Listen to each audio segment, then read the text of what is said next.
Welcome to the Back Row Fantasy Show with your hosts, Jeremy Barker, Aaron Arms, and Chad Niddle.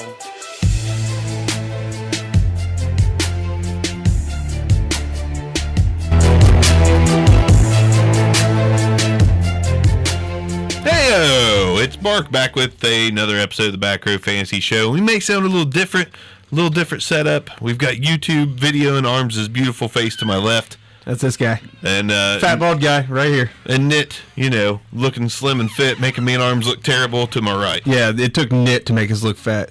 Yeah. Exactly. Yeah, I mean, I have 4% body fat. The thing is, Chad is just like bodybuilder shredded. Yes, straight up. Straight up. I mean, I have to wear this heat gear just to keep warm in a 70-degree room. My body heat might drop a little below the. Meanwhile, I'm that guy during the winter that will wear a coat and will wear a jacket, but the sleeves are always rolled way up because I'm freaking hot. My forearms are getting toasty. Man, it looks like I got rosacea all the time. I don't know why that is. I'm just going to call myself out. I'm the douchey guy who's always wearing shorts. Like, oh, it's snowing? That's okay. I'm going to the gym. I'm wearing shorts. And he walks with swagger in those shorts. And we're not talking shorts that match. We're talking, like, gym shorts that do not match whatever top he's wearing a pair of shorts. Anyway. I mean, do you go to the gym wearing your red on red? I mean, you look like a freaking... like a popsicle. It great thing about being a guy. We don't own matching gym shorts and tops. Like, I could care less. If I look like ketchup and mustard, I'm fine with it. My entire wardrobe could be black shorts and jeans.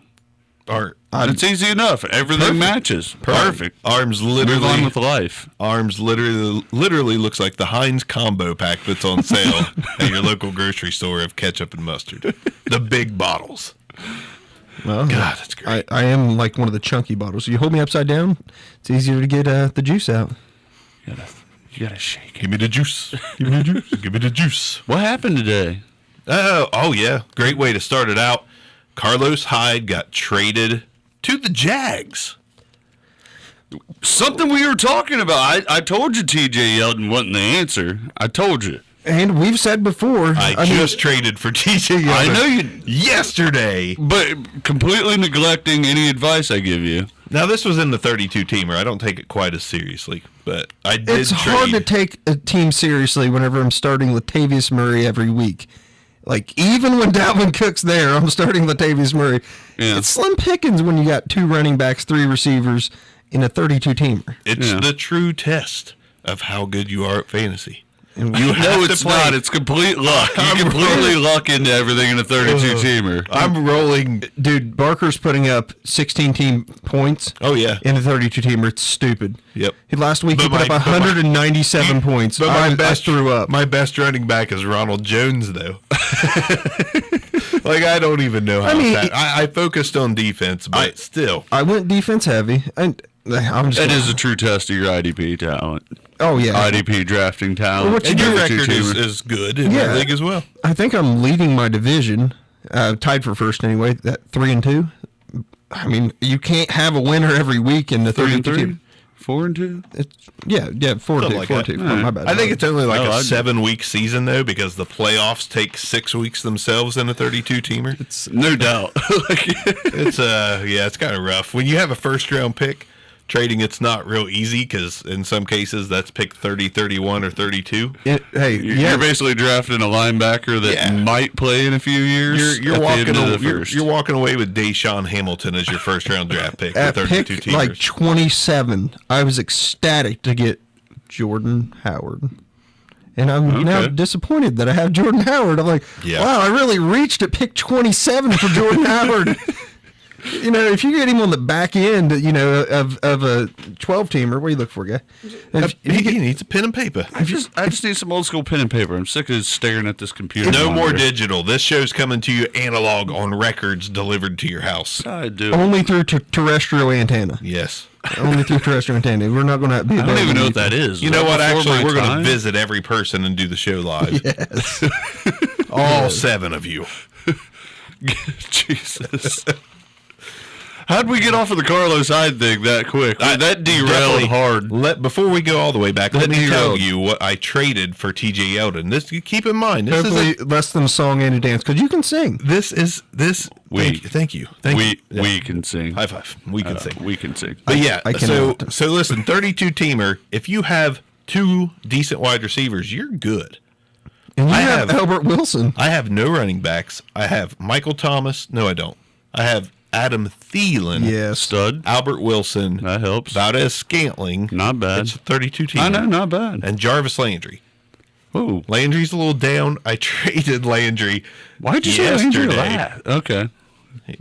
Traded him off. Because that's who I traded. Yeah. Okay. So I traded him off for TJ Yeldon. That was a mistake. And Adam Humphries. I had to. I have no points at running back. I'm one of the only teams that could afford to trade a wide receiver at all. Was it the best deal? No. But in a 32-teamer, running into a trade is like it's hard. It's hard to Donald Trump. Nobody wants to trade. Political, but yeah, nobody wants to trade anything at all in that league. And once again, draft picks, it's so difficult to see where someone's going to pan out unless someone's 0-6 or 1-5. You're like, and of course that person they think be a top 15 pick. They think they're getting, they're like, oh, that's Bryce Love right there. Okay, you're probably right. Yeah, you're probably right. I forgot all about Bryce. Yeah, or whatever, stud running backs coming out. Right. Gotcha. It's 32's too deep. That's just too deep. It's kind of fun, though. Yeah. It's been okay. Offensively, you end up lucking into stuff through injury and stuff like that. The thing about it, like me and Barker both went with very similar mindsets. If a good offensive player is there, definitely go for it, but just go defense if you've got to. Yeah. It's helping me. Yeah. I'm winning with Ronald Jones. I may have reached in, I want to say, the 4th rounder for Kelvin Benjamin. Huge mistake. Yeah. Huge mistake. Everyone's you said good offensive players. You said you'd take good offensive now players. Now, keep in mind, that's a round pick 100. I know, but you just said good. It's struggle. It's struggle. I did get Kerryon Johnson in the rookie draft, so I was pumped about that. Right. And I got Ronald Jones. Yay. But yeah, let's Carlos Hyde.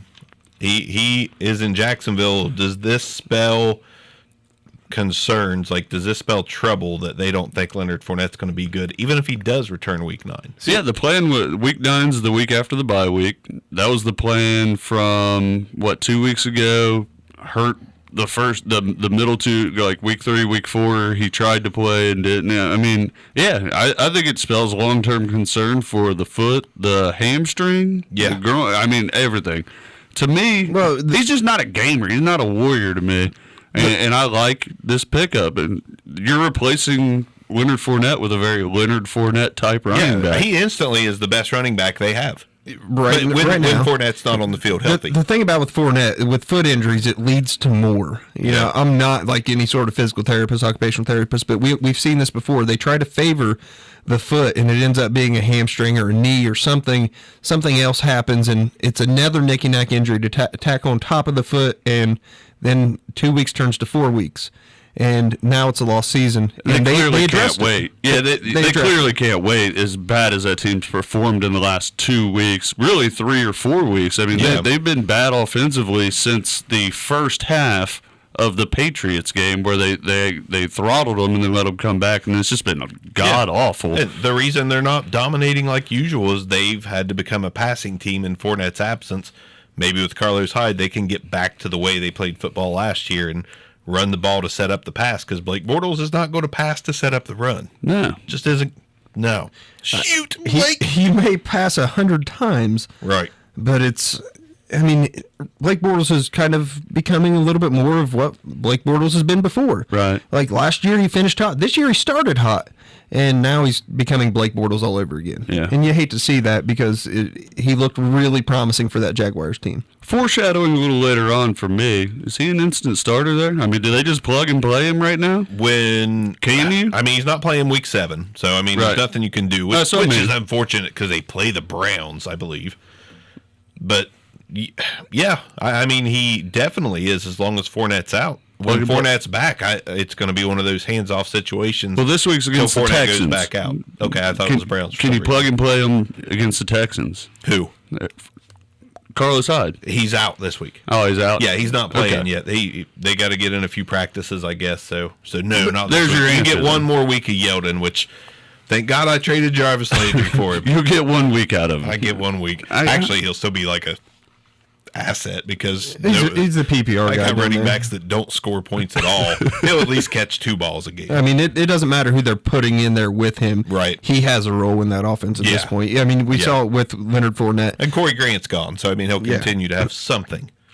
Even with Fournette at full strength, Yeldon had a spot. Yeah. True. So, back to the Browns, though. So, Chubb. What does this do? What does this do for Nick Chubb? He is a must own right now to me. If you could trade for him and it wasn't going to cost you a huge name, I think you have to. Like what he's shown in limited carries is absolutely insane. I would put it. He looks. I'm not going to say as good, but he looks comparable, a little below Barkley. I mean, from what we've seen of Chubb.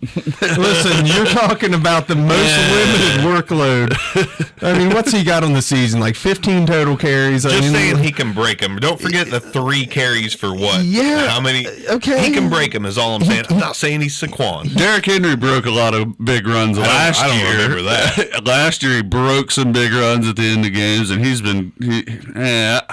I don't know about this Nick Chubb thing. I can't figure out if the Browns are selling their season again.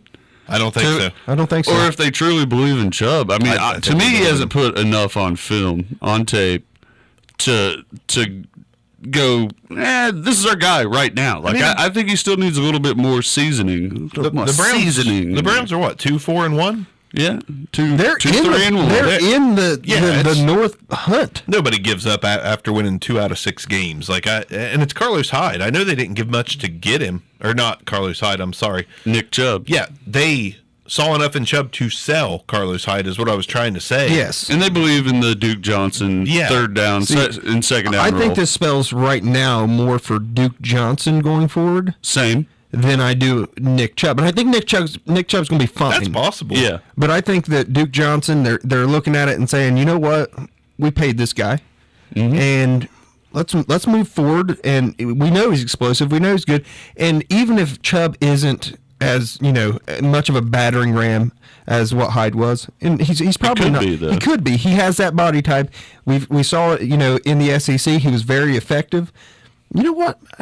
There's enough of him. It's not enough of a downgrade to hurt them, I think. Right, I get that. So sell for that 5th rounder, and although that's a lottery ticket pick to me, I mean, gets rid of some salary. Gets rid of a little bit of salary, allows them to do a little bit more in the offseason. And ultimately develop Chubb. And they still have 2 good backs. And you bring in up theory. Yeah, you bring up an interesting point, though. I think, if I can remember right, for the past couple years, I think at least 2 out of the 3, if not all 3 of us, have been in agreement that Duke Johnson should get more carries to see what exactly he is. We know he can catch the ball, but we've seen him run the ball well. Well, I was about to throw out what I expect out of this Cleveland backfield, and I see Nick Chubb going 50, 60 yards on the ground, maybe a catch here or there, and getting the end zone every other week, something like that. So you're putting up Carlos 6 to 12. Yeah, 6 to 12. He's got 5 touchdowns so far this year. Hyde does, with a hot game here and there.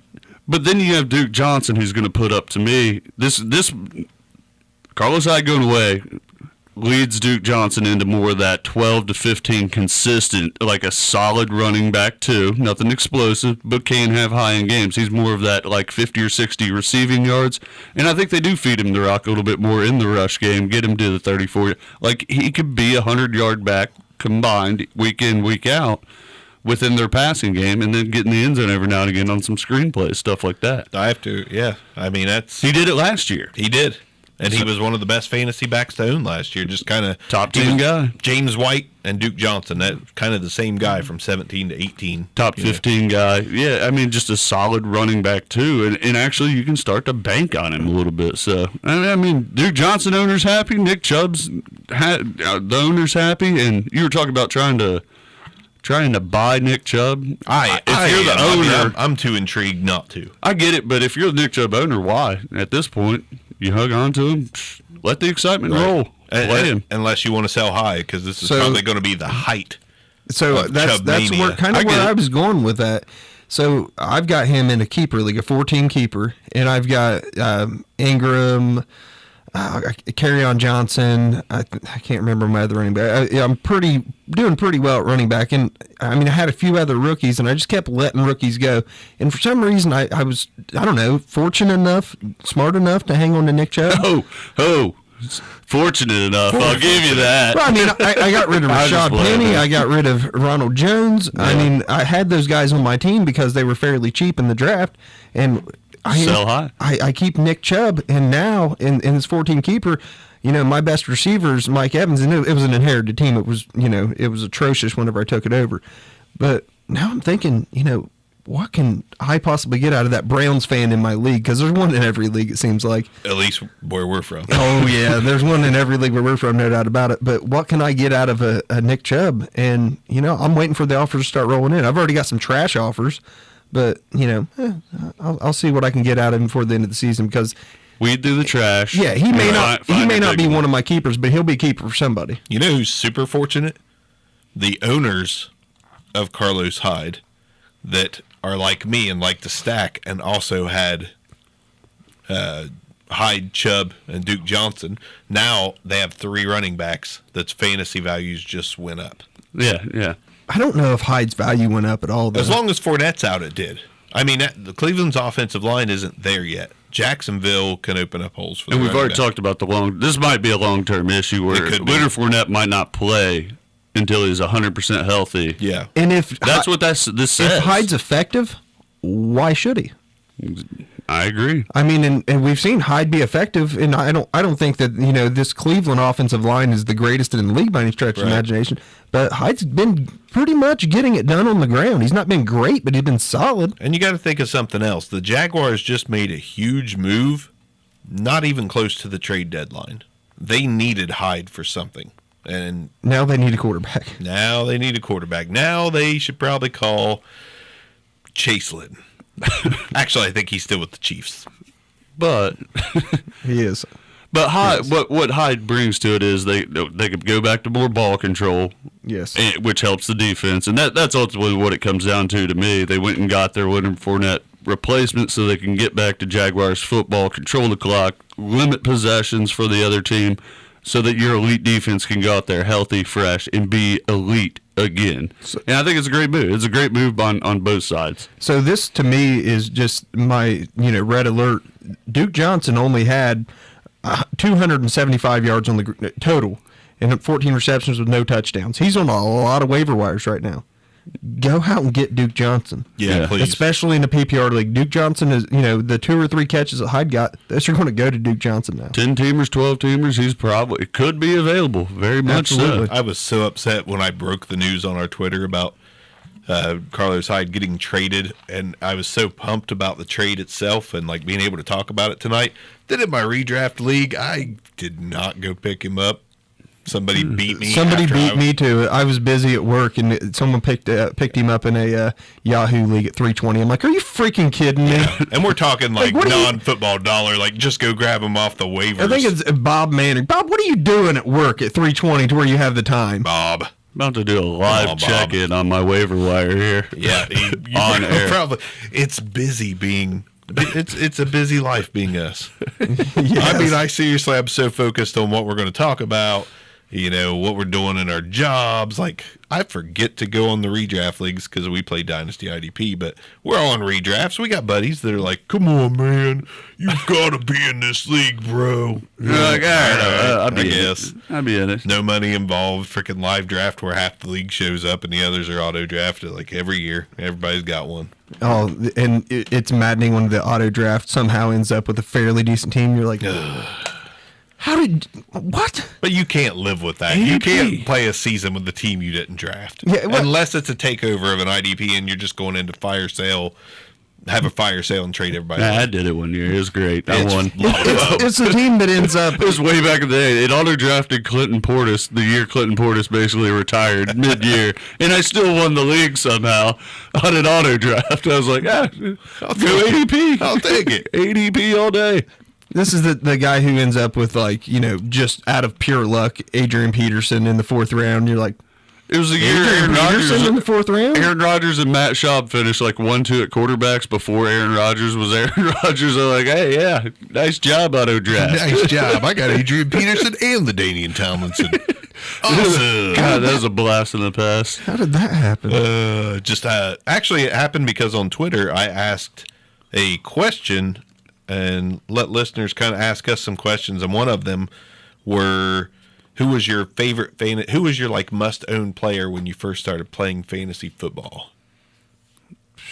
And I thought LaDainian, because when I started playing, LaDainian was scoring 20-plus touchdowns a year, and that was my must-have. I was always a wide receiver guy. It was Randy Moss all day for me. Just loved the guy. I mean, that was my dude. Dude, I always wanted Randy Moss, but I was never in position to get him.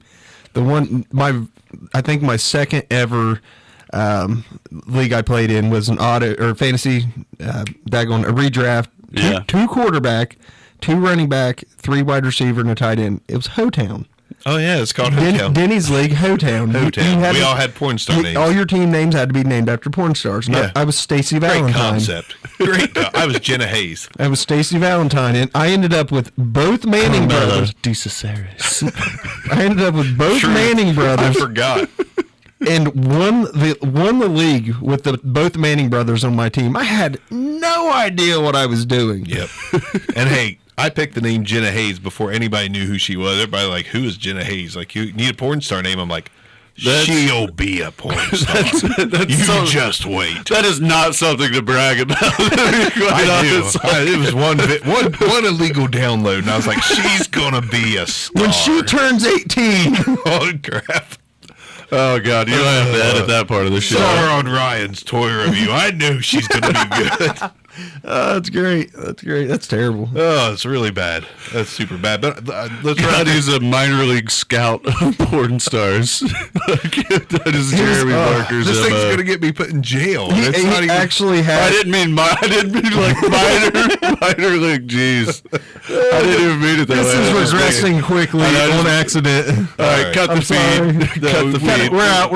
This is over. We're done. I quit. We won't cut the feed, so to speak. We'll just change the subject. That's the best thing I've said on this show so far, and I didn't even realize what it meant. So our friend Bruce Matson, on Twitter, who does the Perfect Cast, good dude, works for DLF as well. Does he have a black couch? I believe so. He asked Jason or Michael Myers, black casting couch.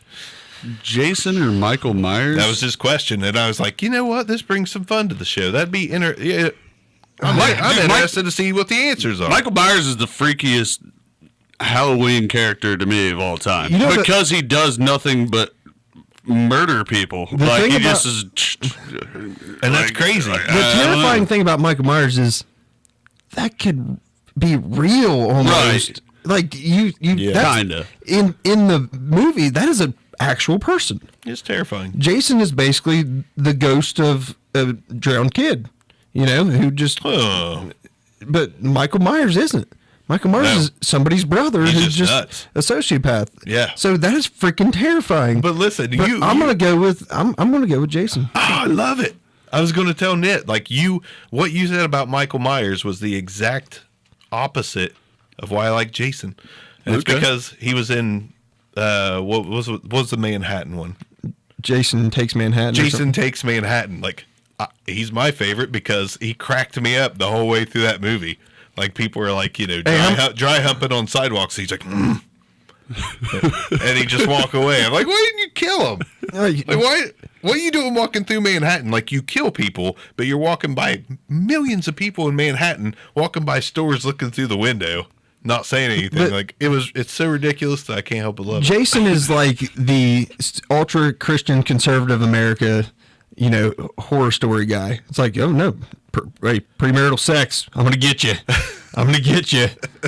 Like, I feel like what's one of the crazy James Jones or something like that, the super Christian guys who killed people, did the cults. Oh, what I'm talking about. James Koresh. That's David Koresh. But I feel like one of those guys who are like, I got an idea. Someone who kills people for premarital sex. Yeah. We'll just go ahead and write that down. Work. This should work. This will teach abstinence. Absolutely. Right. Absolutely. I feel like we're getting into an episode of anyone else. Right. Let's finish the questions and go to our not so obvious, because the next one's good too. It's not as fun as Jason and Michael Myers, but worst move you've made in fantasy and best move you've made in fantasy since you started playing. So, like, ever? Worst trade, best pick, worst pick. I drafted Trent Richardson at pick 101 in a rookie draft. What a great way to start. I mean, everybody did that. Yeah, but it's still the worst that move. one hurt. Now, keep in mind, I traded away. God, I hate this. This ties into my worst move ever. You doubled down on the worst move ever? Well, yeah. To get the 101? Basically, I traded away Arian Foster. Yeah. Now I got 4 first-rounders for Arian Foster. It hurts. All right. I did get Alshon Jeffrey out of this. All right. Rookie Alshon Jeffrey. But I ended up with Trent freaking Richardson. I'm like... And you were excited. Alabama running He back. looked good that first year. Yeah, he did. He really did. Went on to what never was play your again, best? Morris. What was your best? It's hard to think. I don't know, man. I've pulled some... I've hoodwinked some people here and there. Is it just trades? Is that the question? Best trade or just best move in general? Move, okay. It could be a free agent acquisition, I believe. I mean, best thing, like that proud fantasy moment, and then that fantasy moment. Yeah, here's my my oh my God, why did I do that? But I thought I was a genius at the time. Tennessee fan, acquiring first round picks mid rookie draft, and I made everyone thinks I'm going Alvin Kamara. I knew you were going here. Yeah, and I'm like popping off. I'm like, boom, Samaje Perine, gonna be a stud, baby. And I made the comment, the Alvin Kamara smokescreen is thick tonight. Because I remember it. That was at 108, because then I pop off a trade and move some future first to get 111. AK's still there. John Ross. So in one rookie draft, I passed on my dude, Alvin Kamara, twice. And in that rookie draft, I backed out of, I think, 1-5, 1-7, ended up at, like, picked 11, 12, and 13. I don't remember who I took at 11 because it was apparently, I think it was nobody. Yeah. But I ended up with Alvin Kamara at pick 13. The 13th pick in the rookie draft ended up with Alvin Kamara, and was pretty disappointed because it's like at the time you're like I'm forced into this. That was my move. I'm like I'm forced into it. And I'm like, you know what? Hopefully he does that Reggie Bush role. Yeah. In New Orleans, and he did a little more than Reggie Bush ever imagined doing. I think so. Yeah. What about your best, Nick? My best is going to be tough. I just keep going back to, like, rookie drafts more than anything. But, I mean, drafting... It's a good place to go. Drafting Gronk. like that because he was not, like, a top 5 pick. And holding on to him. I mean, I had to wait a year, but... I'll give you another really, really, really bad one. Pick 16. All right, I traded around and end up at pick 16. In an IDP league, I take... Daquan Bowers in the contract league. He gets hurt. I'm like, you know what? I only signed him for a year, I think it was. And then I'm like, he comes back. All the reports in camp, he looks like a stud. So I extend him in the offseason. In that league, you extend someone 1 year. It costs you 2 years. You extend them the second time. It's 3 years for every year. I ended up with Daquan Bowers for 9 years on a 3-year contract. And I'm like, and then I cut him. Like I had to cut him after 4.5 back. I get 4.5 back, and I'm like, oh, this is atrocious. Yep. Yeah. There was a receiver I did that with too, and I can't remember who it was. Some Homer pick. It was like Ramsey's Barden or someone like that. Yeah. My best value pick, I'll give you the best value trade I ever made was trading Randy Moss at the end of his career to someone who thought they were in it, was hoping they'd get Randy Moss, and they gave me their entire draft. First, second, third, and fourth round draft picks. Nice. Rookie draft picks. I was like, nice. Yeah, see you, Randy. My best move dates back a little farther. It was actually watching highlights and determining that Marcus Colston was going to be pretty decent. And picking him up as the very last pick in that rookie draft, like 416. You watched Hofstra? Yeah. Hofstra Just highlights? because I saw one thing on my Dolphins forum from like a Dolphins fan, because I was into fantasy, but I was more into the Miami. Now you can't get into Miami; it's impossible. Yeah. But somebody on there was like, "Man, I hope we draft Marcus Colston. Look out for this kid; he's going to be good." And I was like, okay, Hofstra. And I started watching videos. I was like, this dude's right. Like, this guy's going to be legit. He's going to be really good. And I kept him. And my worst thing is for like 3 years in a row, I had this really bad issue, was if you were a troublemaker, you weren't going to be on the Las Vegas Vandals. No troublemakers on the Vandals. Is this the trade to me? Probably. What I'm talking about, all of them in general. Like, Brandon Marshall fell through a glass table, and I was like, you're out of here. I was like, give me it. That was to me. Second round pick. You're gone. And what I do, league title the next year. Like, thank you for the Brandon Marshall for a couple thirds or something like that. Oh, yeah. It was like Ricky Williams, like, supposedly might have spoke to Joy, and I'm like, you're dead to me. You are dead to me. Not because nothing personal. It's just like they're going to get banned for a year. And now you draft Joe Mixon. Yeah. Correct. This is a good play. What's your favorite just $1 pickup? Oh, Philip Lindsay. I'm just going to ride that one out forever. I mean, Philip Lindsay, hands down, period. I've got two of them that I was a huge fan of. Darius Leonard for me this year. I got George Kittle for $1. And then a few years back in his rookie year, I got Preston Brown for $1. Hey.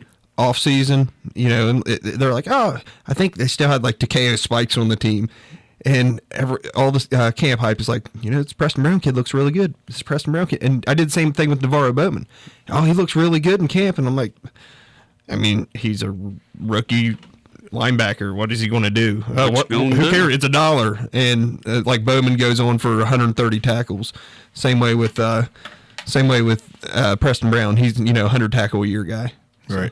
Yeah, that's a good pickup. We all got those like dollar pickups that we just love. I think, like I said, Darius Leonard in one league at $1. And for the video purposes, this video is sponsored by Aluminum Can. We're out, Arms. There's nothing in the door. I don't know. Maybe these mics do pick up everything. They're great mics. Did you pause it? Nope. Okay. No, we're still talking. Everybody's enjoying the $1 stories. And Bark does not want to edit video at all. So I shall not. All right. If one of you guys like pukes on accident on the table, it's in the video. It's in the podcast. What did we have? One more question? One more question to get to, or is that it? I think that was it. There were some ones that would have just kept us going way too long, so I left them out, like Dungeons and Dragons type questions, like what's your favorite Dungeons and Dragons card? Like I don't know. I don't What's know. that? The first one I draw, and I will hang on to it forever. It'll be my fluffy. Exactly. Correct. So let's get to these. Not obvious starts and sits. Not so Is obvious. that what's up? It's the not so obvious plays of the week, brother. Yeah, it is. It's the not so obvious plays of the week. Who wants to lead us off with our not so obvious starts of the week? I'll go first. Yes. Go on. Every time I go first, I take Arms' guy. So that's Lead why it I'm off. going first. That's a good strategy to have. All right. Arms. Yeah, Cut him atrocious off. defense he's playing this week. Has he looked good so far this season? He's looked okay for his position, okay for his tenure in the league. But I'm going to go with Baker Mayfield against a very, very poor Buccaneers defense. I think Baker's got a good opportunity to get 2 or 3 touchdowns this week. I know that's going to be really high for him to do, but I think anyone can do it against the Buccaneers defense. just fired their DC. Going to be trying to figure out a new game plan, literally on the fly midweek. I mean, they're probably going to keep their basic sets and things like that. But you also know the new defensive coordinator is going to try some new stuff. Is that a good thing long term? Yeah. Short term, no. I like the pick. I like going with a little not obvious Baker Mayfield in a breakout game, more or less. In a breakout game, this is whenever the hype for Baker gets to full hype train speed. Baker's going to be going 80 on the tracks. I want to see him run the ball, get outside the pocket, make some plays with his legs, and also rolling out and making some plays down the field with his arms, just extending plays. So part of my thought process on this is, now we bring in a Georgia running back who's a rookie, right? Who did some run pass options. We've got Baker, who in college did a lot of run pass options, and let Baker and this other rookie do a little bit of what they did in college that made them both really successful. And hey, maybe there's a few maybe quarterback handoffs that don't go quite. I'm screwing that up.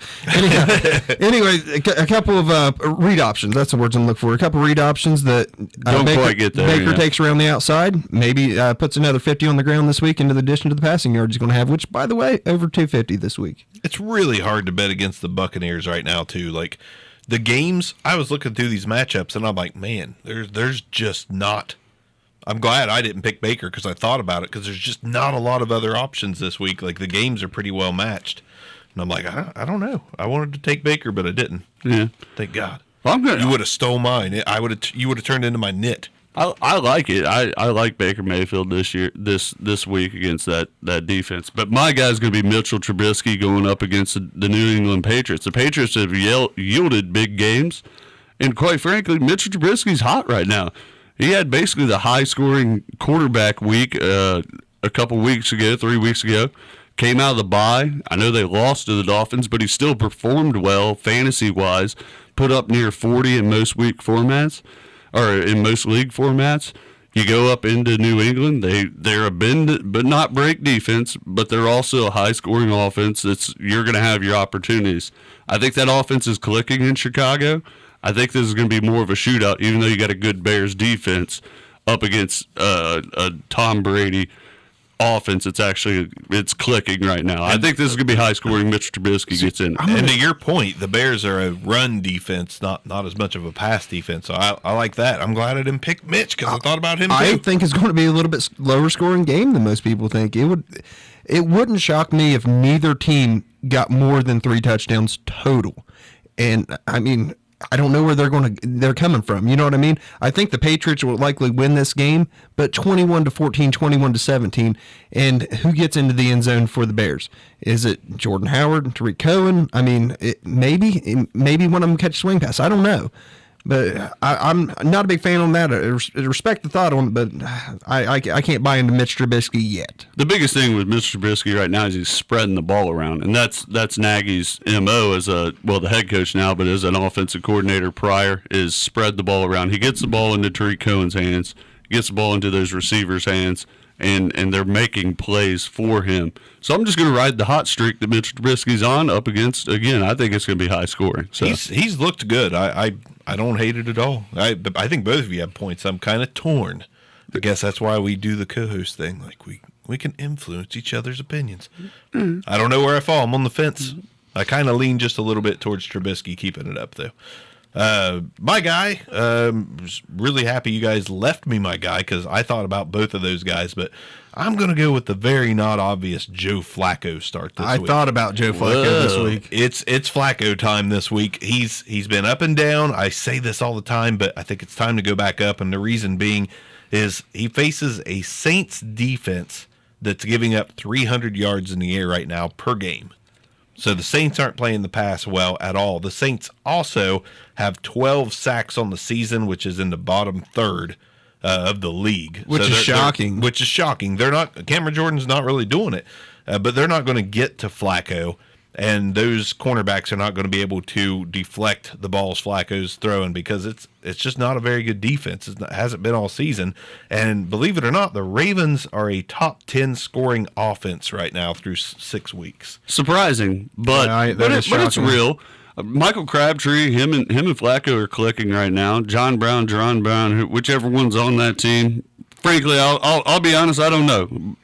they're clicking from time to time, and then Willie Snead's getting it done underneath for him. So Flacco has an assortment of targets to throw to. Yeah, and 42 tight ends, I think. Yeah, there's a bunch of tight ends on that team. Some Hayden Hurst action, some Mark Andrews action. I mean, he has an assortment of targets to throw to. Not to mention, Flacco likes to go deep, and the safeties in New Orleans are run-stopping safeties. They're not really cover safeties. Marcus Williams built the stock coming to the box, stop the run. Absolutely. So I think Flacco's absolutely going to shine this week because they're not so obvious. Another matchup dependent. Yeah, I mean, there's back there. It's better calls than trying to figure out whether Deshaun Watson or Blake Bortles is going to be the one to shine on Sunday. They're so inconsistent right now, but some of the games are just crazy on the matchups. Arms, do you have a not so obvious running back start of the week? That way no one steals it.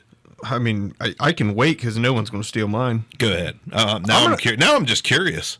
Well, I mean, it's just going to be based on who they're playing. I think they're going to get up big. This is Austin Eckler's week. I think Eckler, they're playing against the Titans. It's not their Titans aren't going to keep it real close. So I think they get up big in the first half, and I feel like Eckler ends up grinding out the rest of the game. Second half, he's going to get the bulk of the carries because after Melvin Gordon gets 3 touchdowns before halftime, why play him anymore? So then you throw in the 3 or 4 catches he normally catches a game, get him around 100 total on the ground, possibly get into the end zone. I mean, he's already got 3 touchdowns on the year. I can see it happening again this week. And alert, that's a 9:30 a.m. start over in London. So if you're going to play Eckler, you better get him in on Saturday night. Otherwise, you're going to wake up with a hangover and Austin Eckler on your bench. It seems like they've cut him out a little bit, though. He's not getting the volume that he was. Melvin Gordon's hot, I like man. Yes, but he's double digits 2 weeks, then 8, then 15, then 7.5. I mean, he's not as much workload, but he's still pretty effective. But you could also be super right that the second half is going to be out of the Titans' hands. Yeah, I mean, look at the games that he performs well in. So he does well against the Chiefs. The Bills, 13 points. The Rams, just 8. That's still pretty darn good for the number 2 running back to do that against the Rams. The 49ers, 15 points. The Raiders, 15 points. The Browns, which was a fairly decent game, 7.5 points. They're going to play the Titans, and they're going to be up. Just like they were on the Raiders. They're going to be up. They're going to win this game, and it's going to be Eckler grinding it out. Here's the other thing, the reason I brought up the 9:30 a.m. start. The Chargers are going across the U.S., across the ocean, and they're going to be playing a game at 9:30 Eastern time. I mean, it's going to be a very early start for the LA Chargers, and for the Titans also. These games over in London, a team always seems really, really flat. Oh yeah, really flat. Some jet lag in one of them. And it's real. Like it's real. It's hard to pick which one's going to be. I think this is going to be a little more of a dogfight than a blowout to me. The Titans are keeping games competitive, not close in the end, but they're keeping them competitive and grinding out. They're limiting possessions of the other team. So I don't know about Austin Eckler in the second half. If they are up, great pick. I just don't know if I see it. Who you got? Well, I was going to go with where you were on Flacco. I'm going to go with Alex Collins. I mean, he's been a good running back, so it's not exactly Saints can't stop the run either. So it's not exactly not obvious. I mean, but I think he's going to put. What I'm saying is he's going to put up a lead. He hasn't had a good game yet. Yeah, I mean, he had 2 touchdowns last week. No, fantasy's been okay, but he's not had a 100-yard game. Oh, true. He's not been.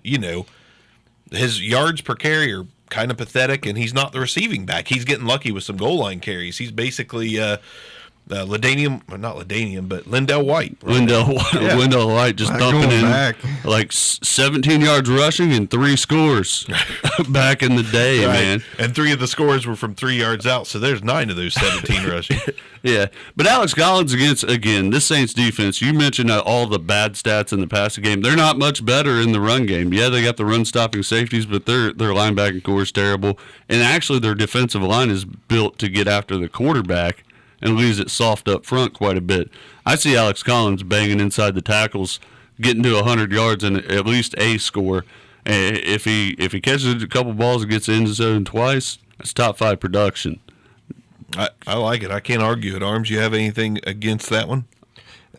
besides Alex Collins just hasn't done anything. Maybe this is his breakout game. Say something about Buck Nasty. I hate Buck Allen, and the problem is, it seems like 5 out of the 6 games, Buck Allen ends up getting the touchdown that should go to freaking Alex Collins. I didn't, not here lately. I didn't actually know which one I was going to pick until you put me on the spot. I had them both written down. I was like, I could go Buck Nasty here. Buck Nasty. One of them's going to have a good game. Right. Well, here's my not so obvious running back star of the week, and this is also my Bark Bank of the week. Bark Bank. Corey Clement. No matter what, to me, he is game script proof this week because Ajayi is down. Darren Sproles isn't back. Wendell Smallwood is not that good. He ain't good and at all. I think they found it out last week in the second half that Clement was a better option than Smallwood. And he in a bad time. Smallwood fumbled the ball. Yes. I think they recovered, if I recall correctly, but he did fumble the ball, and that's important whenever you're trying to win a game to keep that control. Absolutely important. And Corey Clement is also the do-it-all back. He's scoring from 1 or 2 yards out, which he did last week. They give him the ball at the goal line for whatever reason, but he's also their pass-catching back. And now maybe they've realized he's better running option than Smallwood. To me, he's game script proof. No matter if they're up or down, rushing or passing, Corey Clement's going to be a great play to me this week. I think this is where you start to look at Corey Clement as the bell cow in Philadelphia. And I've said it before that he should be, and I don't know that it'll work because they've never given him a chance. But if he's ever going to get his chance, I think it's this week. I mean, it's not like Clement you called this week. Curtis Samuel this week, so it's... He still has an option. Is that your wide receiver again? No. You just gonna keep rolling those Is that dice? your not so obvious start of the week? He was No. our cover boy on our last episode. Dude, that was such a bad call. Well, we talked about him a lot, so he was the cover boy. All right. Give us that wide receiver. Well, it kind of ties into Bark's quarterback, and, it's Willie Snead. I mean, I feel the need for Snead. I think Willie Snead's going to have a monstrous game this week. I mean, I figure over 10 targets just based on the total flow of the game. I mean, Flacco's going to, if they're going to win this game, it's going to be on the arm of Joe Flacco. And they can. I love the way that sounds. They can win this game on the arm of Joe Flacco or be competitive in this game on the arm of Joe Flacco just simply based on the ineptitude of the Saints defensive backs. I mean, they're not stopping anything. Or the lack of intestinal fortitude. Yeah, they just haven't. They just find the bright spot in their defensive backfield, and where's that? Where's that? And if there is a bright spot, who's he going to cover? Their bright spot is very exploitable. Yeah, Find the bright spot. It reminds me of like something about a bag of flour back in school, like a grade school joke. Yes, but no, I think Willie Snead's going to end up with not the best cover corner that they have, and he's going to end up open more often than not. Come away with 7 or 8 catches, 80 to 90 yards, quite possibly get into the end zone. Mm-hmm. Hey, I'm gonna go. I'm gonna go with a guy that kind of broke out on Monday night, man. Oh, no. Yeah, Think of my guy. Yeah, well, let's just talk about him. Marquise Goodwin is an absolute showstopper. My guy. I mean, dude, Marquise Goodwin was electric in against Green Bay on Monday night. Just 4 catches, but $125, 26, and 2 touchdowns. The guy had defensive backs turned around, and when they turned around, he was splitting on a dime, catching the ball wide open, jumps in the end zone. But also, he just flat out run by you. We're talking about a guy who was, I believe, a national champion in the 100-meter dash. Hurdles. 100 meter. Was it hurdles? Hurdles, I do believe. I know he was a long track, jump. Dude's just he's an Olympic athlete. I was going to say, I know he was a track star at Texas, and he was a national champion at something. I didn't know what it was. But he's explosive. He is, he's probably the fastest guy in the league right now. Yeah. Straight line speed, probably the fastest guy in the league. Him and Tyreek Hill. Who am I going to say that he's going to average 30 yards a catch again? Probably not. But I do like the pick, and there's other than a Trent Taylor sighting last week and George Kittle being pretty consistently good tight end, they're kind of starving for a star in San Fran right now. Yeah, the couple reasons I picked him other than the explosive game against Green Bay was, now they're going against the Rams. I have to kind of or give a little a note here. I think the Rams are a good defense. They're just also a great offense, and I expect them to be up there for Kyle Shanahan, C.J. Beathard, and Marquise Goodwin were going to be throwing the ball quite a bit in the second half. I expect him to have more receptions, still get over 100 yards, and get in the end zone at least once. I love Marquise Goodwin this week, and really moving forward until proven otherwise. The other reason is that C.J. Beathard played well enough for Kyle Shanahan to trust him in the passing game. So they can take some deep shots. They can run some corner routes with Goodwin, let him get loose in the secondary, and be successful through the air. I like C.J. Beathard's performance on Monday night. Yeah, I don't think he's a bad quarterback. I honestly have thought he's one of the better backups in the league. They took him in the third round. I mean, just 2 years ago, he's a third-round draft pick. That's capital. Yeah, I mean, they didn't draft him to be a backup. They thought he had starting potential when they drafted him. And honestly, he does. It may not be high upside, but I mean, he can be a serviceable starter. I mean, I think he's showing it right now. But my wide receiver, not so obvious start of the week. I'm so glad you didn't take mine. This is working out swell. Beautiful. But listen, Quincy Enunwa's out. Terrell Pryor is likely out. Jermaine Kearse has a bit of a hamstring tweak. He's probably going to play. But Robbie Anderson broke out, and I don't see it stopping with those guys out this week. I think Robbie Anderson's going to be a huge DFS play and a huge not-so-obvious start of the week. And I've been crunching some stats, if you haven't noticed. Dude, tell me. The Jets actually have the 11th best offense in the league as far as points go.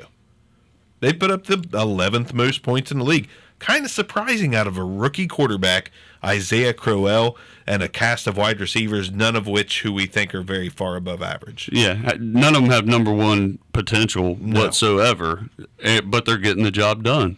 No Pryor argument. Pryor's never been. He's not a number one quality guy. He was a number one. But he was a number one by default. Yeah, he was. I mean, like Brian Hartline. Yeah. I mean, hey, I'll buy that in very little doses, because I think if they're going to focus to stop anything, they've got to now focus on literally one freaking wide receiver, and devote the rest of the team to stopping the monster back that is Isaiah Crowell and Bilal Powell. But they're figuring out how to do that. The Jets know how to do it. They did. I mean, but why has this team not signed Rashard Matthews? He's out there. But let me also say this: the Vikings have a good enough defense on that front seven that they don't need to stack the box to stop those running backs. Steer completely away from the Jets running backs this week, because unless super athlete Isaiah Crowell's feeling froggy, the Vikings are going to shut them down, and that's not even my not so obvious sit of the week on that. But if all they got to do is focus on stopping Robbie Anderson, it's not going to be hard. Like, it's just not going to be hard. He's not that good of a player. I'm selling on that. I have no desire really to have a Robbie Anderson play on my team. If I have to, I love it. If I've got somebody on a bye week and he's an upside guy, I'll give you that. He's an upside guy, but I'm playing out of desperation only. I'm going to buy the volume. I'm going to buy the volume that he gets there. I will give you that. He's going to get 10 targets this week. Yeah. Give him. Him or Kearse won. I mean, it could go Kearse. Kearse went 9 receptions last week. Yeah, but I think my play would be Kearse. I think Robbie's a good player, man. I know he started the season slow, but I think he's a good player. All right. I think Felicia's a turd sandwich. Tight end. Bye, Felicia. Bye, Felicia. You gonna take mine? Tight end? Go ahead. I'll let you go. That's he's being a gentleman. I'm being a gentleman. Mine's not that. It's not that not obvious. That's hard to say. It's not not obvious. He's just kind of a middle tier guy that I've talked about before, and he's on a hot streak. I'm going to play Austin Hooper against the Giants. Hooper. He was almost one of my not obvious sits of the week. Not obvious. I'm going to play him until further notice. He's catching everything thrown his way. You know I like that. If he throws the ball around him, Matt Ryan throws the ball towards Austin Hooper. He generally catches it. 12 targets a week before last, 10 this past week, 9 catches in each of them. Isn't it amazing that you just said the words, he's catching everything thrown his way, Austin Hooper? It's like he's due for another 3-catch, 24-yard week. He's like mumble rap. It's like, here it comes. I don't know why we love him, but we love him. I just like Austin Hooper. His big target. It's year 3. He's kind of coming into his own. I am an Austin Hooper hype train champion right now. Can you add Austin Hooper truther on your Twitter now? Yes. You don't need Austin Hooper to beat the Giants. Okay, so just to throw that out there, you don't need him to beat the Giants. Ridley's still questionable. That was my other thing. Mohamed Sanu, Julio Jones, Tev Coleman, All right. Ito Smith. I'm fine with all of those guys being more than enough to beat the Giants. The only reason I had Hoop as a potential not so good start, I'm pretty sure the defense he faces is really good against tight end. I'll have to double check that, but They have a good. The Giants have a good pass defense because Against they're the tight always end. losing. that's probably true. Which is another good reason. But they why do hold the tight ends to next to nothing, All right. I believe. Austin Could be Hooper's wrong. I'm just going with the hot streak and Yeah, I think they even say that when he catches the pass. They'll Don't call 2 games a streak. All right. Don't call 2 games a streak. Austin Hooper's trash. I called him as the number 1 tight end last week, and he's still trash. He's no longer trash. Who's your tight end? I'm going to start David Njoku. God dang it. All right, I'll just talk about him. Go ahead. Yeah, it helps us cut down on time. You guys can bond. He's mine as well. Arms, would you like to hug? Tons and tons of targets. It doesn't matter how many times he drops the ball. Baker Mayfield's going to throw it to him. I don't even get it. You've got Jarvis Landry, who's got like 15-inch hands, and yet you throw it to baby hand David Njoku, and he catches 7 of them. He's going to get around 100 yards this week, and I think that he's going to get into the end zone. I mean, I genuinely think that he's going to have 7 catches, 90-ish yards, 80. If I had gotten to my head, 87 yards and a touchdown. On 15 targets. 100% with you. Yes, on 15 targets. It doesn't matter. He's still catching 7 of them. I'm 100% with you, and I'll go ahead and sprinkle this dust on your argument. It's they're against Tampa Bay, and I know we like to pick on Tampa Bay, but the fact is, actual fact, Tampa Bay gives up 20 points a game to the tight end. Yes. 20 fantasy points. They are averaging 20 fantasy points given to the tight end. Njoku could very well score 20 points this week. Njoku, the same thing that we said about Austin Hooper last week, Njoku will probably be the leading tight end in fantasy this week. Tampa Bay just lets them run. All right. Super athlete style. Super athlete. Since I stole yours, you want me to throw another one out there? No. Just to give a third one? No, because we got IDP and not so. I'm going to throw Mark Andrews just on the Joe Flacco the game thing. speed Joe Flacco. I don't like it. I don't like it. I don't like it. No, I don't like it. I don't like it. there's too many wide receivers for Joe Flacco to throw to there. Did you have a tight end, or did you already get there? I said Austin Hooper. Yeah, I just we trashed talked him about on See how Austin easy Hooper. it is to forget? I already forgot about Austin Hooper. All right. Austin Hooper, 5.5 points this week. Let's run through quick If he hits. gets in the end zone, it's going to be on like an end around, and then he's going to fumble the next play. Oh, dear God. Let's do some quick hits. I'll just give all 3 of my IDP not so obvious starts of the week because I actually had them. We discussed it's really tough to get not so obvious sits of the week on IDP. So that'll be really quick. I've got some, but not so obvious starts of the week. I got Denzel Perryman because Derrick Henry and Deion Lewis, for some reason, get run up the gut every time they touch the ball. So Denzel Perryman is a solid play this week for me. Defensive end / tackle and Ndamukong Suh. The Niners have they give up 3.3 sacks a game. I think that Ndamukong's good for 1 or 2 of those. So I think he's a solid play. And Von Bell, he is a not so obvious start of the week because Flacco's going to throw it. He's going to throw it deep. I mentioned it earlier.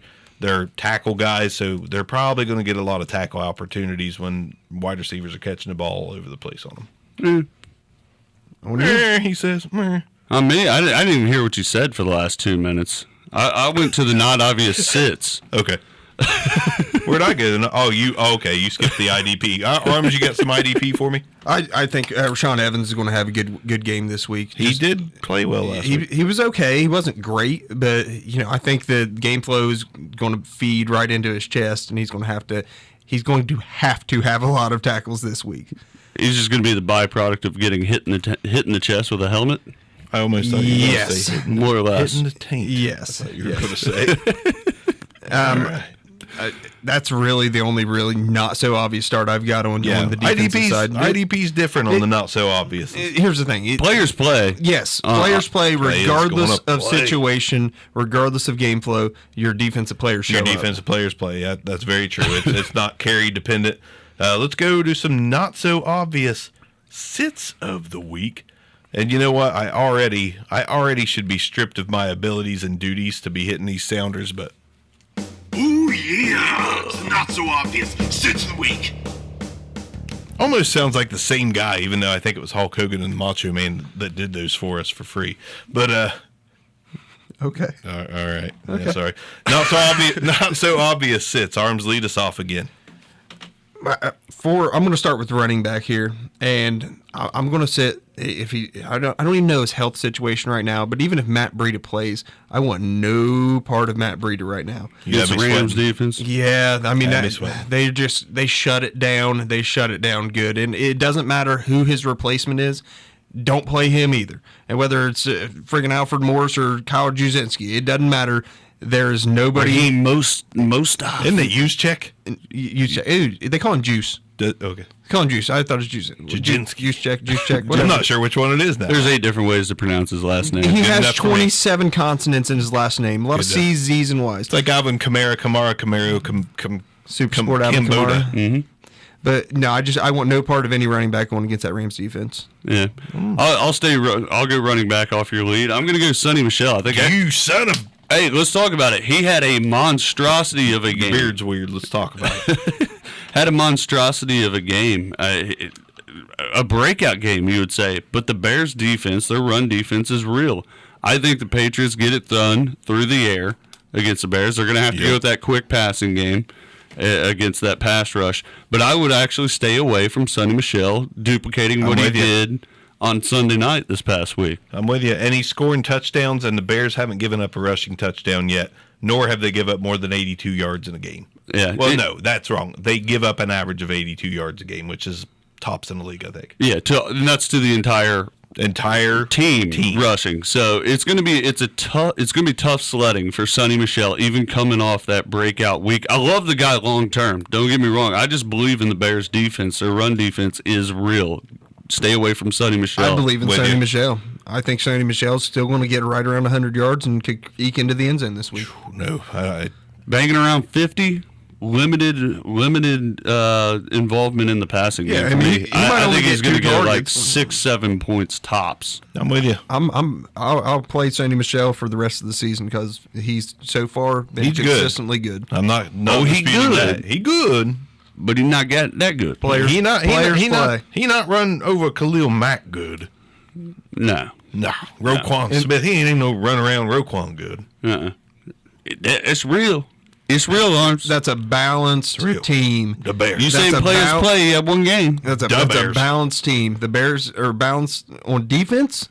All right, they can stop the run. They can stop the pass pretty well. Mm-hmm. But the Patriots can do both very effectively. You have to account for all the receivers, the tight ends. I mean, they've got players all the way around the field. They got Edelman back. You cannot stack that box against that run team. Sonny Michel is going to be able to. He's going to find room to run. See, I think they play. The Bears play to stop the run. You know, you can pass on us. Whatever. You can pass on it. They're going to stop the run. That's their MO this year.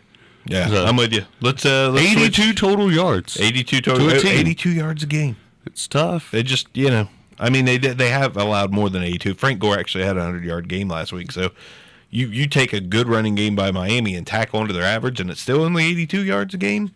Holy crap! That's just shutting it down. Wide receiver. Hold on a second, but let's also look at who they played. They played the Packers without Aaron Jones. They played the Seahawks. They played the Cardinals, who's not what they used to be. Only have a running back. Yeah, that's all they have, but he's not effective. They played the Buccaneers, who throw the ball. Really? It's a laundry list of crap running backs. Okay, and the Dolphins. Now they played Gore the Dolphins and Frank Gore. I stand by it. Don't play Sonny Michel. I stand by it as well, but Frank Gore, Pro Bowl. Quarterback. I got your quarterback. Quarterback. Go ahead. I'm going to go Matt Stafford. Ooh, good lead in with the Dolphins. Opposite for me. The Dolphins are They play well. I mean, I'm going to stay away from Matthew Stafford this week. He's been too inconsistent for me, and I think the Dolphins are a good secondary. Going to give him a little bit of fits, just a little bit of fits. It's going to be a frustrating day for Matthew Stafford. When he's off, he's off. He's way off. He's way off. Against that opening week against the Jets, he was horrible. Terrible. I think the Dolphins could frustrate him a little bit with the blitz. And they have the ability to get some pressure. That's what I was going to say. Yep, ability to get some pressure from different looks. Have the ability to stop the run without stacking the box. Hey, thanks for getting on my side. I'm with you because I almost picked Matt Stafford. Yeah, I'm not. I won't go into it because he's not my not so obvious sit or start. But I like Stafford this week. Arms, you got QB before I throw mine out? Absolutely. Matt Ryan. Matt Ryan, because they don't need to win in the air. You mean the guy that throws to Austin Hooper? Yeah. That guy? They don't need to win in the air to beat the Giants. That's the biggest thing. I think between Tevin Smith and Tevin Coleman, that's more than enough for them to the yards will be there. No doubt about it. The yards will be there. But I think the touchdowns are going to come, on the ground. Via the rush game. Correct. All right. And Austin Hooper gets literally no touchdowns. Hooper hater. All right. I got to go with Andrew Luck against a very sneakily good Bills defense. Andrew Luck is probably going to be without T.Y. Hilton. I know he's still got super athlete Chester Rogers. No. I like Rogers. Nah, but hey, Rogers is a great wide receiver 3 right now. The explosive Ryan Grant. The explosive Ryan Grant. But he loves Eric Ebron, and he does. Not so sarcastic. He does, he but loves the Bills, Eric Ebron. Here comes my stats. The Bills are allowing 40 yards a game to the tight end and have held them to 2 touchdowns in 6 games. I think this might be the week that Ebron gets shut down a little bit. He's my not-so-obvious sit of the week. Along with Andrew Luck as my quarterback. So look at that. I knocked out 2 with 1 Bills-sized stone. What'd you do there? I just transitioned. Skip the wide receiver. Other than jump out of line. I transitioned Andrew Luck and Eric Ebron, the tandem, my not-so-obvious sits of the week at quarterback and tight end, respectively. You can do whatever you want from here. Okay. Tight end or running back or wide receiver. I'm going to go with tight end, and I think it's just based on the quality of the linebackers, the ability for their safeties to come up and play in coverage. I'm staying away from the Tampa Bay tight ends this week. I don't want O.J. Howard or Cameron Brate, and I really like Cameron Brate as a good play last week, and we say what Howard did. He looks kind of matchup proof, but I don't think this is weak. With Kirksey, Schobert, Jabril Peppers coming into Demarius Randall coming up to play, like both those 4 are going to do a really good job of shutting down the tight end game for the Buccaneers against the Buccaneers. I don't hate it. There's a ton. Like looking down through here, tight ends have a great matchups all around. Every time I run across one, it's like, yeah, that's a good matchup. Kyle Rudolph, he's got a good matchup. Jimmy Graham on a bye. Can that be my not so good matchup? Pretty good matchup. Like I don't know. We're venturing into the land of not bordering or we're reaching for not so obvious sits. Oh, here. yeah, I'm not going to gonna be surprised if Ebron got in the end zone twice. I really can't say like But, Ertz, Kelsey. You've already said too. Ertz and Kelsey. I mean, they're all going to have good games, man. I'm not going to go out on the limb. I really can't go out on the limb. Genuine question though. What about Gronk? I mean, seriously, not a terrible choice. Seriously, it's the Bears. The Bears have really good linebackers. Yeah, they do. More than capable safeties. See, I think they're going to get it done. The Pats are going to get it done with that quick hitter game, and it's probably more Julian Edelman, but I think they're going to get Gronk involved. Gronk's been okay here the last 2 games, almost 100 yards last week. So, You got a wide receiver? I'm guessing. I've got a wide receiver, and he's top flight. Uh-oh. He's top flight, but he's going against one of the best cornerbacks in the league, and that's Mike Evans. I think Mike Evans is going to get shut down by Denzel Ward this week. Now, you love Denzel Ward. I think you love what's Denzel not Ward. to love about but what I agree. Denzel Ward is doing? I don't hate the pick either. I mean, do I think that this is going to? I think it's going to be a competitive game. I think the Browns can actually win this game and likely will win this game because what are they going? You got to beat them in the air. they've got a pretty good secondary. They've got pretty decent linebackers. And if you take away the best wide receiver on that team in Mike Evans, and Denzel Ward has the ability to do it, is Evans going to get some catches? Yeah, he'll get 5 or 6 catches. He's going to get 50 or 60 yards. I just don't think he's getting in the end zone this week. Not going to be a top flight. You're saying exactly. God, that's kind of where I think was going. He's 10-ish points in PPR this week. Hey, you can just add to it if that was your dude. No. I was going with the same type of thing. I was going DeAndre Hopkins against the Jaguars. Now, I thought about that too. Jaguars were really, again, this is not. We kind of pigeonhole ourselves into the not so obvious sit. I ain't sitting DeAndre Hopkins. I'm just saying, DFS wise, probably going to steer away from him. Right now, the Jaguars have still, even giving up passing yards to Dak last week, they're still a top flight pass defense. Pass defense, yes. So DeAndre Hopkins, I'd stay away from him in DFS. Dynasty, your typical format. But same with Mike Evans. You can't sit Mike Evans in your Dynasty league because, but because he is better than your 4th receiver in a 16-teamer, no doubt about it. I'm interested to listen to Hux's thing that I just posted to see if he is on that anti-Hopkins train in DFS as well. Yeah, foot injury, kind of been questionable or limited throughout the week in practice. They're still trying to involve Kiki Kuti, and Deshaun Watson's been flat out inconsistent this year. Yeah. So I think that continues against the Jaguars this week. So steer away from DeAndre Hopkins in DFS specifically. Don't expect monstrous He's not games. been spectacular. Yeah. At times, like he has at times, but I'll buy that. Yeah. I mean, that's if you're going to shut down anybody.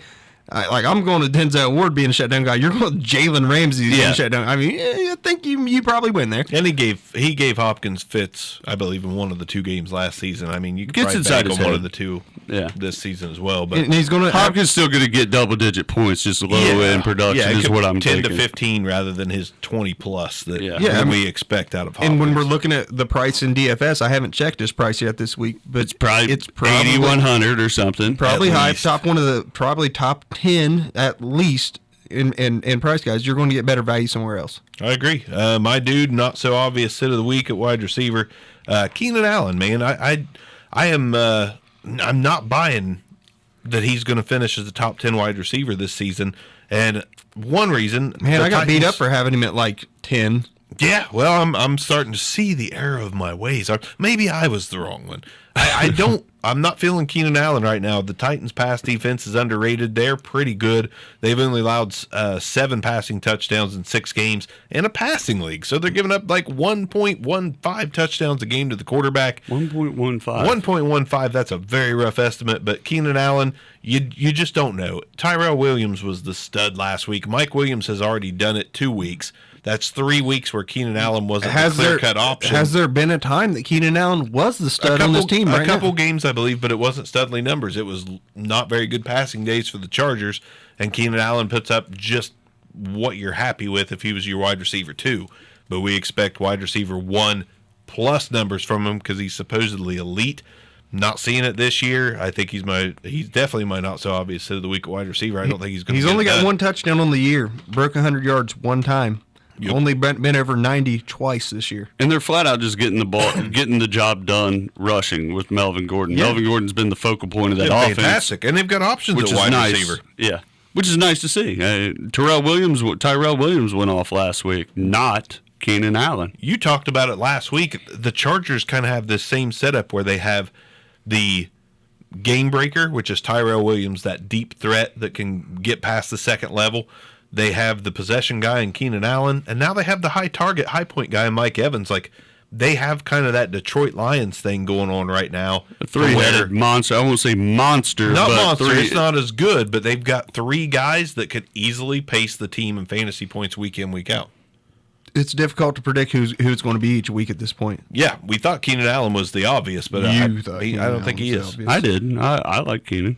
Yeah, me too. I mean, listen, last year he didn't look good. He looked great. It's hard to project greatness to go to below good because right now he's just a little below good to me. I get that. Above average. It took him 4 carries to break 100 yards last week. He got carries? He had 4 carries last week. Keenan Allen did? Yeah. Carries? 4 carries for 40 rushing yards. Yeah. Oh, I did notice that. They went. He did go over a combined. He had 100 total yards 100 rushing. total yards. Yeah, 60 something on the ground, right at it. I mean, they're definitely trying to get him involved, but they've been trying to get him involved with targets all year. Now, it wasn't the 20 he was getting a game last year, but they don't need to give him that much to win. That's the thing about this Chargers team. As you said, they have multiple options out there, not counting Melvin Gordon. I mean, it's an explosive offense, and that to me, that offense is paced solely on the back of Melvin Gordon. Everything else is, it's inconsistent and it's icing on the cake for the Chargers. But they're winning. They're winning. They're winning. But they're winning on the ground. Yeah. Maybe not a ton of rushing yards, but they're winning on the ground, getting in the end zone on the ground. I mean, don't get me wrong. Commandingly. They're putting some in the end zone in the end. Right. I mean, there's I think Phillip Rivers has 2 or 3 touchdown games, but look at what Gordon's doing. They don't need the air attack they had last year. I like it. Yeah, I don't hate it. IDP, not so obvious sit to me. I've got one because I didn't see any defensive backs that stood out. It's really hard to call defensive ends. So we'll do some more IDP stuff, once we are able to squeeze in a third show. We'll still add it in here, too, on your starts. But not obvious sits. The only guy I saw that really stood out to me this week was Kiko Alonso. Reason being is he's been better than he's pretty much ever been. And I'm going to kind of call the Keenan Allen thing here. I think it's a little bit fluky. And I don't see Carry-On and company getting enough carries to make him a tackle machine this week. And their wide receivers, to me, aren't going to be in his vicinity when they catch the ball unless Golden Tate has a big game. If Golden Tate has a big game, Kiko is probably still going to be pretty serviceable. But otherwise, if Galladay or Marvin Jones are the guys this week, Kiko Allen's not going to be close to them when they catch the ball. Kiko Allen's not so obvious sit. I think they deploy Kiko Alonso more in a Matthew Stafford harassment role. Yeah, yes. I think they send him on blitzes. Now, does he get home one time, gets a sack? That would be that's the deal breaker on his week. That's kind of hard to call, but I agree 100% with he's not going to have just helmets flying at him all game with a downhill rushing attack coming his way. I will also throw out Derwin James. I don't think Derwin James is going to have an opportunity to do much on defense because Mariota doesn't throw the ball farther downfield than 5 yards. Yeah. Time to move on from Mariota. I'm going to go with my not so obvious sit of the week, and I've really only got one that I'm going to pound the table about, and that's Khalil Mack. And you can pound the table now. It doesn't make noise in our mics. So Khalil Mack's high point on the season is 5 tackles.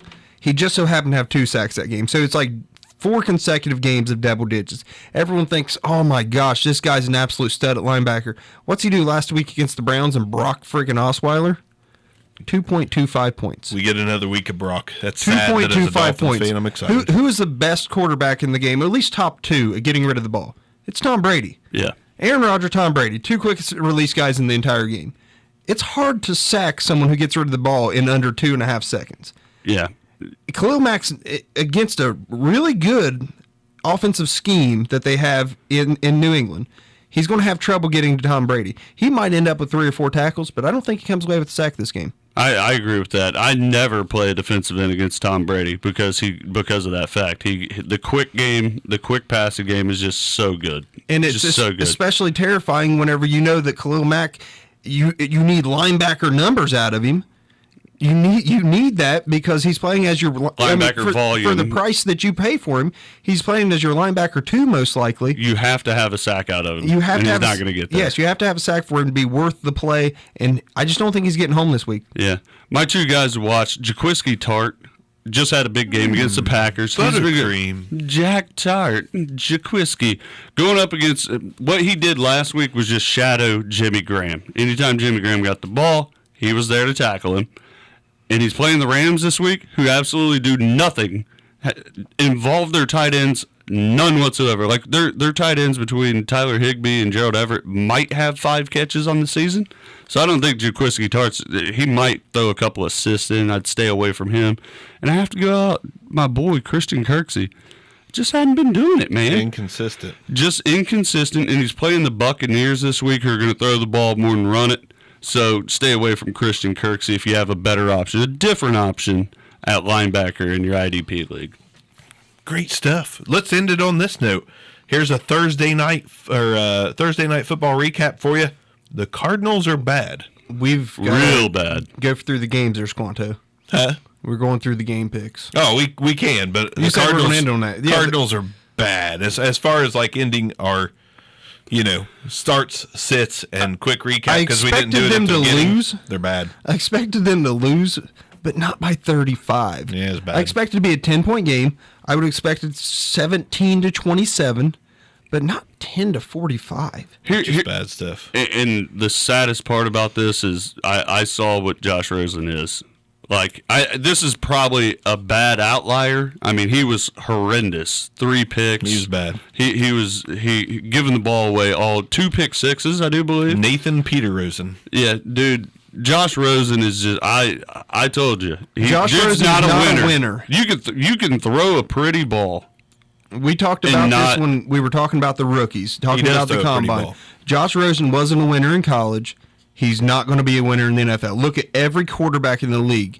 Every quarterback that's Successful quarterback. Everyone that's successful in the league had big seasons in college. No, I'm not talking statistically big seasons. I'm talking wins. They were winning 10, 11, 12 games. Josh Rosen did not do that. I want to say his high point was 8. It may not have even been that.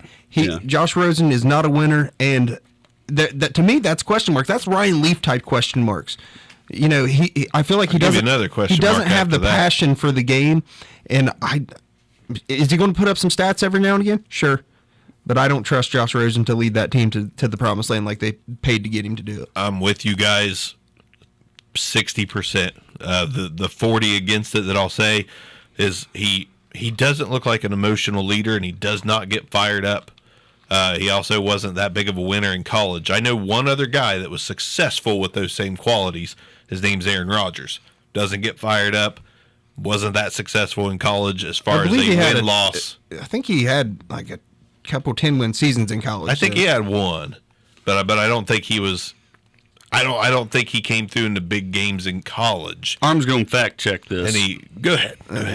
But to me, Josh Rosen still has a little bit of the possibility of being an Aaron Rodgers because he does throw a pretty ball. His ball placement, when he makes the right decision, is gorgeous. But I do lean on that 60% the other way. I think his intangibles are different than Rodgers, and I don't think it's going to pan out for Josh Rosen. I will say that. Yeah, Josh Rosen's a 7-on-7 stud and an 11-on-11 dud. Him and Christian Kirk at Nike camp. Yeah.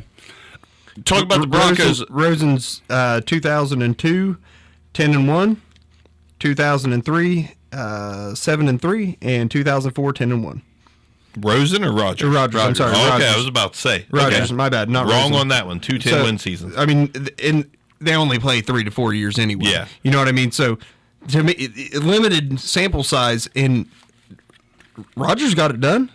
Was he national championship caliber? No, those teams weren't. But he was. He was a national championship caliber type quarterback. Yeah. He's good. I'm trying to talk about the Broncos for a second. I mean, can they be a good team? They get demolished by the Jets and come out and destroy the Cardinals. I don't think that's back-to-back weeks, but they've had ups and downs, and I think a lot comes on the arm of Case Keenum, and he's just been flat-out inconsistent. By the way, I do want to recap this. Arm of Emmanuel Sanders. Rodgers' first 10-win season was at Buck Community College. Hey, I will say I'm back on the right honestly, train. For now, 1 10-win season. B-U-T-T-E, what a but. Butte. But they were number 2. They were number 2 in the country. She's a Butte. They were number 2 in the country in community colleges, apparently. Yeah, the Broncos are Jekyll and Hyde. You have no idea if they're going to win big or lose big. Yeah, it's unpredictable. It depends on Case Keenum throwing picks or not. I'm going to go the other way. It depends on if they can establish the run. If they can establish the run, they win the game. They've been successful at establishing the run week in, week out, just with multiple Keenum's players. held them back. I think a lot so of those more than anything. games. But run Jack through Kelly the time. games. Let's run through the games. Jack Kelly time. I like Jack that. Kelly time. Titans, Chargers. I got Chargers. I'm not even going to go in depth on this one. Chargers, Melvin's too much. Yep. Yeah, even flying halfway around the world, Chargers going to get it done against Titans. I don't even think they have to be all the way up to win this game. They don't have to be awake. Yeah, I mean, there's just too many players. You get one wide receiver and Melvin Gordon be awake. Yeah, they're good. Give Melvin and Eckler half a cup of decaf, half a cup of caffeinated, mix them together. Good enough to win the game. Panthers, Eagles. I've got the Eagles. I think they're hitting a stride, and I think Wentz is getting back to form. It's going to be a good game in my opinion, but I like the Eagles in it. I mean, I think her same. I'm just joking. I know Eagles are hitting stride, and I think that they're going to start that playoff run now. Like you said, Corey Clement becoming the default number one running back there is actually a good thing for the Eagles. Go Eagles, fly Eagles, fly. Fly, Eagles, fly. Vikings, Jets, unpredictable. I'm going with the Vikings. I'm not that super confident in it, to be honest, because the Jets, for some reason, are the opposite of the Broncos. Not the opposite of the Broncos, but similar to the Broncos, but I don't know what I'm trying to say. Jets are Jekyll and Hyde as well. Yeah. It's a win, it's a loss. It's not commanding in most cases, but I don't know. I'm going Vikings. Name one terrifying superstar on the Jets. There is none. That's why I'm confused that they're not winning. Or that they are winning. Give me the Vikings in a defense that doesn't have to focus on one thing to stop them. They can play. Literally, the Vikings come out, play their base defense, wins this game. Jets are scary. I'm actually going to go with the Jets at home. I'm going to go out on a limb and say the Jets get it done. It's going to be closer. I mean, the Vikings lost to the Bills. The Vikings have been more inconsistent than the Jets. Now, they get the job done through the air. Kirk Cousins and company gets it done through the air. But when they can't establish a ground game, they struggle to win games.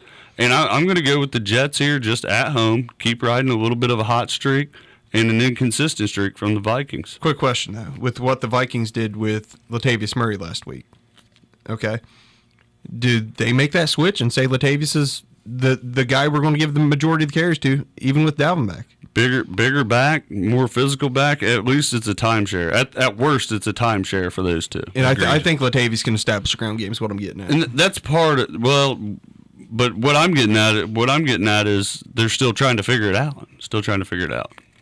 Bills, Colts. I got the Bills in this one. I think it's going to be one of those weird games. They're starting Derek Anderson. It's the best quarterback they've had behind center in 2 years. I almost had Derek Anderson as not so obvious start, and I'm not even joking. Not joking. Derek Anderson has shown he can get it done. I'm like, Josh Allen, no, wait, he's hurt. Derek Anderson. They're playing the Colts, but I'm actually going to go with the Colts this game. I think Andrew Luck's got too much. I look for the Bills to have a 100-yard receiver this week. Probably Zay Jones. No. Give me the Colts. T.Y. Hilton, not that big of a loss. I mean, I'm just not a T.Y. fan, never have, and I'll continue to say it. He's just not that big of a loss for this team. So give me the Colts in a nail-biter in Indy. And I think Chester Rogers has a decent game as well. Patriots, Bears. I'm going with the Bears. I think I usually call the Patriots as winners just because I'm, brainwashed by the evil empire that they're going to win every single game, but the Bears. I like Trubisky. I like his call on it. I like that defense. I'm going to go Bears. In the most balanced that the Patriots have been with an establishable running game, I think Sony Michel's the real deal. I think the Patriots come out with this one. I think this is going to be a fun game. This is going to be a fun game to watch. Oh, this is going to be the game to watch of the week. People are expecting you said it. You could expect it in the 20s, 3 touchdowns to the winner. I think it's going to be a little higher scoring. I think the offense is going to play, but through the air. I think they get away. I think it's a shootout. Quick game. Browns, Bucks. I'm still going to roll with the Browns. I'm rolling with the Browns. I don't think the Bucks are going to get it done this week.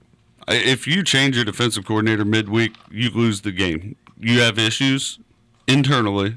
Give me the Browns. Baker's going to get it done. He's going to have that breakout game, arms called.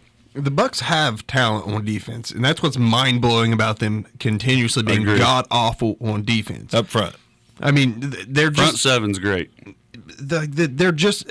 I don't understand how they're so bad, and I'm going with the Browns. I think the Browns have an explosive offense this week, actually.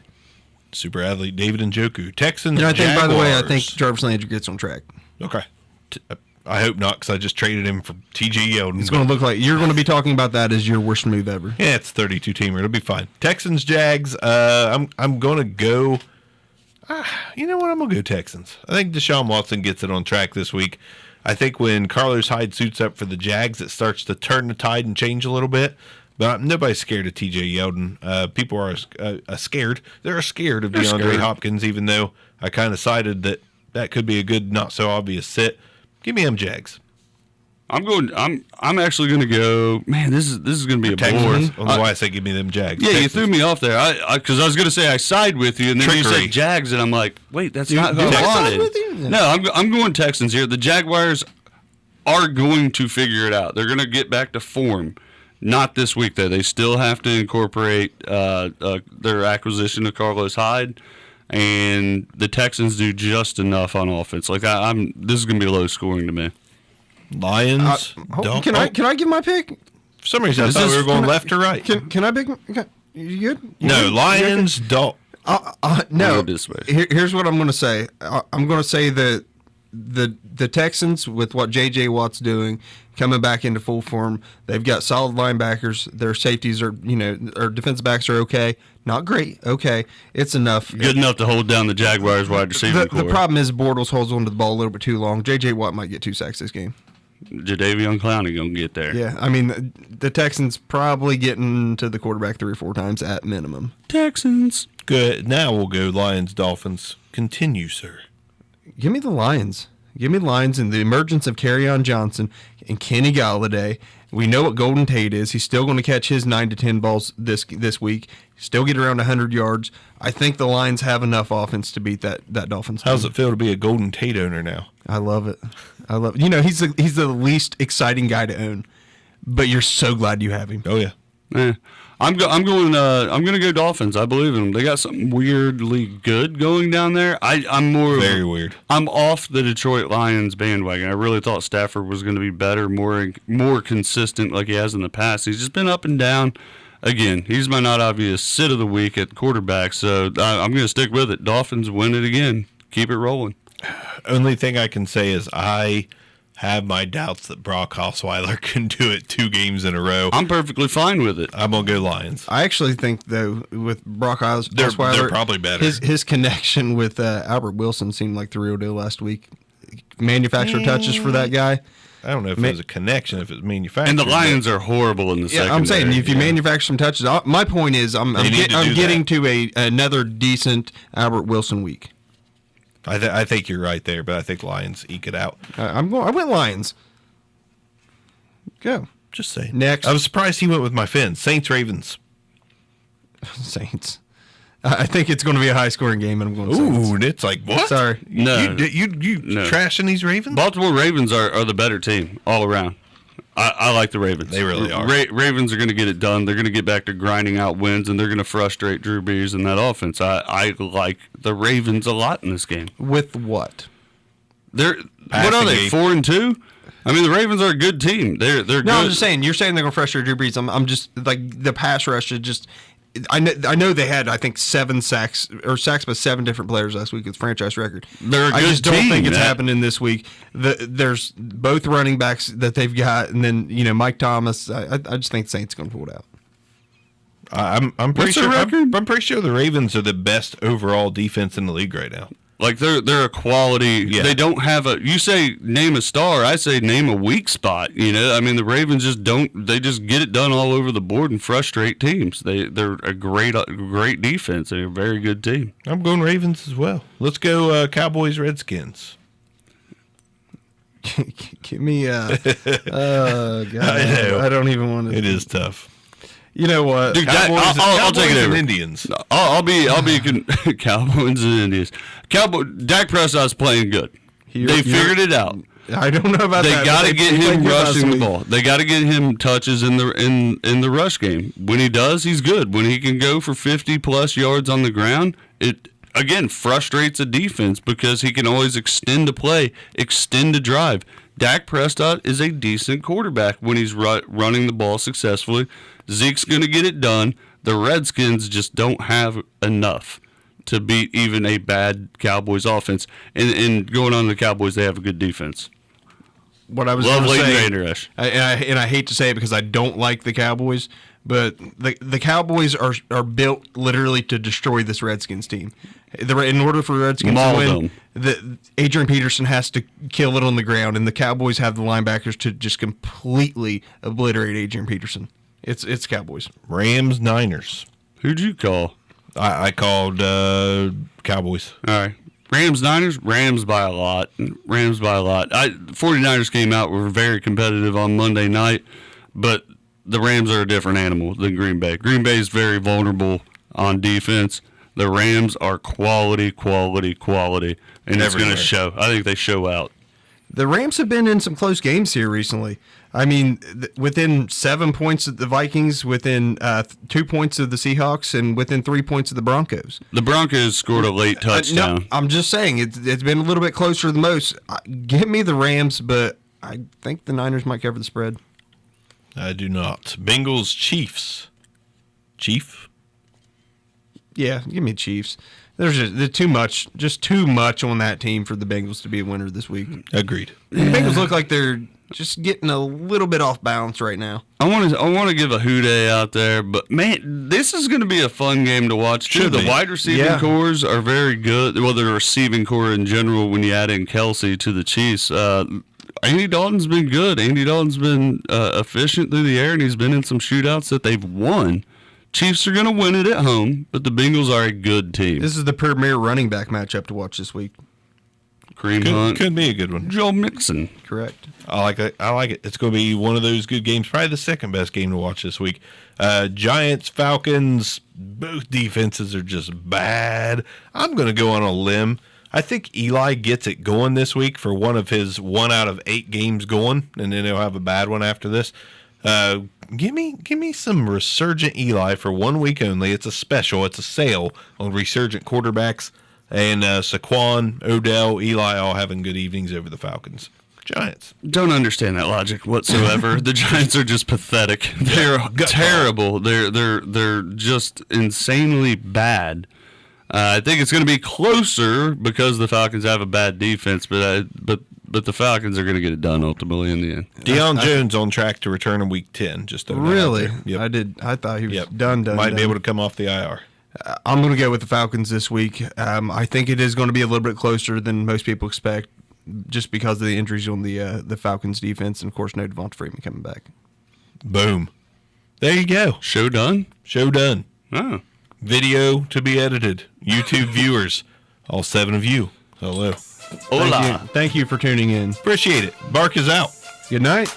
Peace. This concludes another episode of the Back Row Fantasy Show. Thanks for listening, and be sure to give us a review.